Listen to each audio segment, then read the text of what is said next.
This new Ignister support has actually angered the OCG community. Make sure you guys smash the living crap out of that subscribe button so you guys don't miss out on more Oz content. Now, we love actually seeing the multitude of conversations that happen across this game, because it's kind of funny when the OCG community gets pissed off at card design out here. And it's actually, there have been multiple things to this. The first one has been the hero community is upset because their cards felt very underpowered. So that becomes the first topic here. You know, if hero players are looking at this new Ad Ignister support and they're dissatisfied with the level of support they've got, in the last couple of sets, you know, Yubel was extremely strong. And then you introduce this Evil Hero support, which kind of feels a little bit mid, but I mean, that's just a Supreme Darkness thing in a nutshell. And then you look at this Ad Ignister Cyver stuff that just slots on into the already existing Malice deck to boost the deck's consistency all the way through the roof. Yeah, I can't really blame these hero players for being upset about the fact that it feels like they got the shaft. Hero players are, I hate to tell you guys this, but you guys are in one of the weirdest positions that you can actually find yourself in here. All right, it's Konami never wants to give the deck truly like a powerful negate. You know, you're still waiting on, you know, these other contrast heroes that they're like, hey, these exist, you know, but truly, I think Konami keeps the hero deck in a nutshell over here in the corner because they feel like it has too much. And I'm going to be honest with you, I mean, heroes do have one of the most extensive card pools of cards available to them, and it feels like in terms of more modern card design, they try to keep these pools limited in the things that they can, you know, have. So yes, that's the first thing that has caught my attention, is hero players are upset about their cards not being quite as powerful as the new support. Now, we did take a look at Supreme Darkness.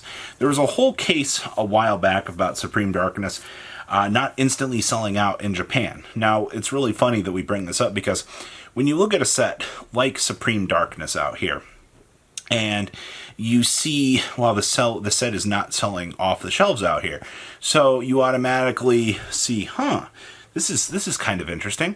So if for the first time in a while, you know, you've got a banger set, and then a slowdown set, and then you take a look at what we're expecting with Duelist Insight, where they're automatically cranking back up that power scaling already off the bat here, you kind of are put into this weird situation that, once again, Supreme Darkness as a whole, and I've tried to set this set up.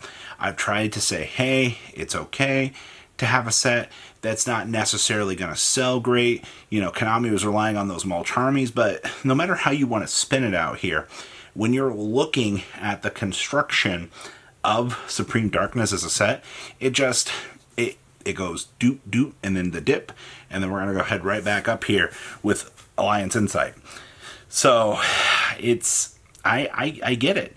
Having an underperforming set after you've had two extremely good sets and then you crank it back up for the next set, it's a little bit hard to digest. So not only that, the people, you know, the hero players that have looked at this set, you know, and they've seen, oh boy, you know, we've got, you know, this is just so underwhelming. Like, thanks Konami for the crumbs, while, you know, you just hand the best stuff that you can to the tier 1 deck over here.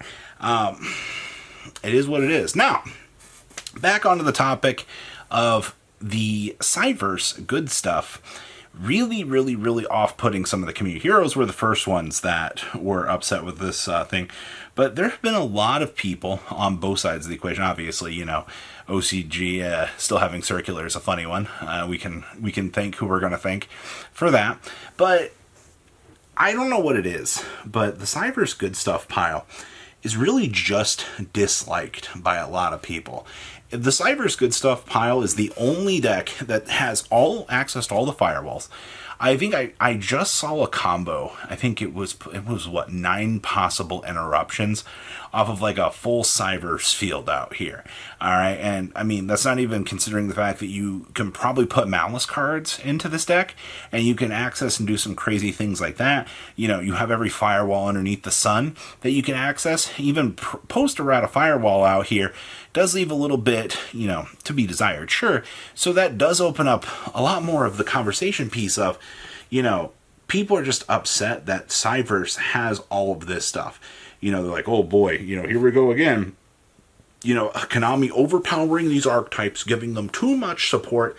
Okay, well, first of all, Malice is the first Cyverse deck that we've had in a very long time that has been able to fully utilize, you know, what remains of the Cyverse stuff. Like, after the death of Circular, like, the MathMech Cyverse pile that we had, like the Code Talker stuff, those decks were extremely rogue.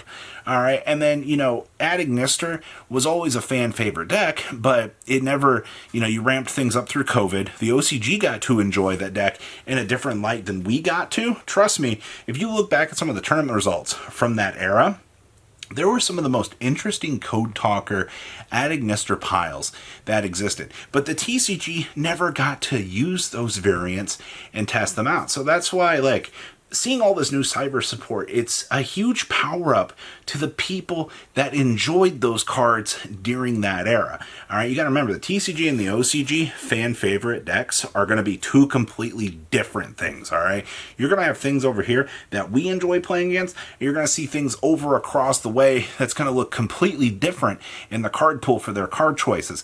And that's why the TCG, looking at all this Cyberse stuff, is like, oh boy, you know, I can't wait to, you know, I can't wait to lose the 9 firewalls. Meanwhile, you have the OCG who's excited about this stuff. You know, people are definitely, the OCG players are excited for more Malice power-ups. You know, having that backup secretary be a little extender for the deck.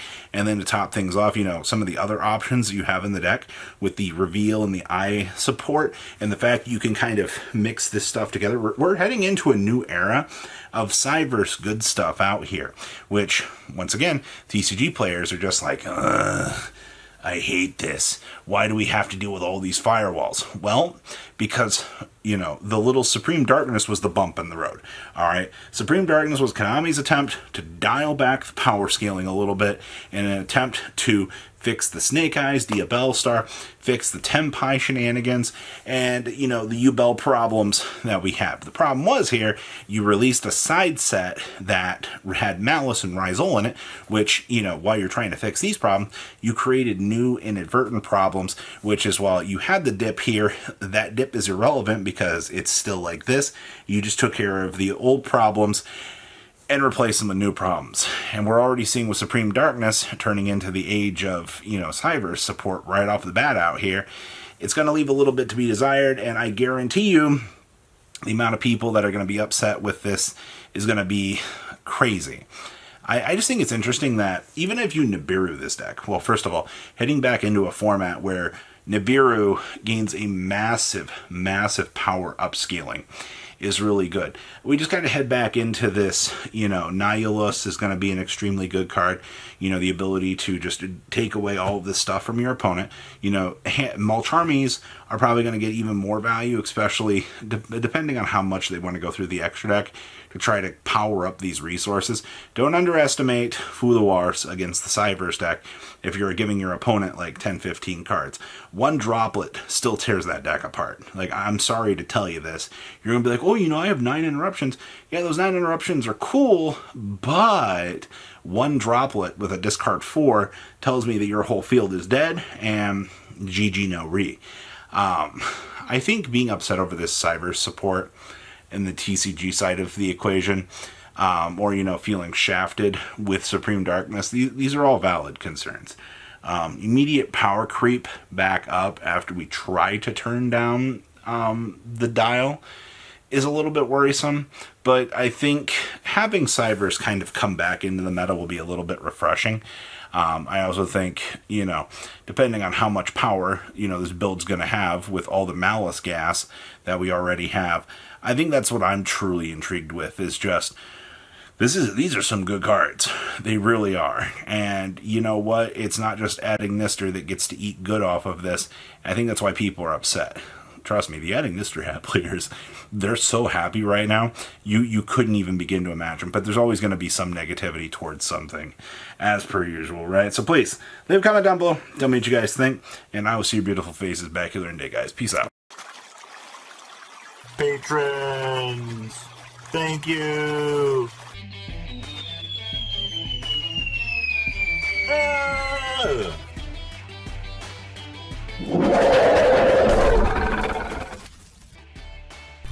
Thank you so much for watching. Check out these other videos.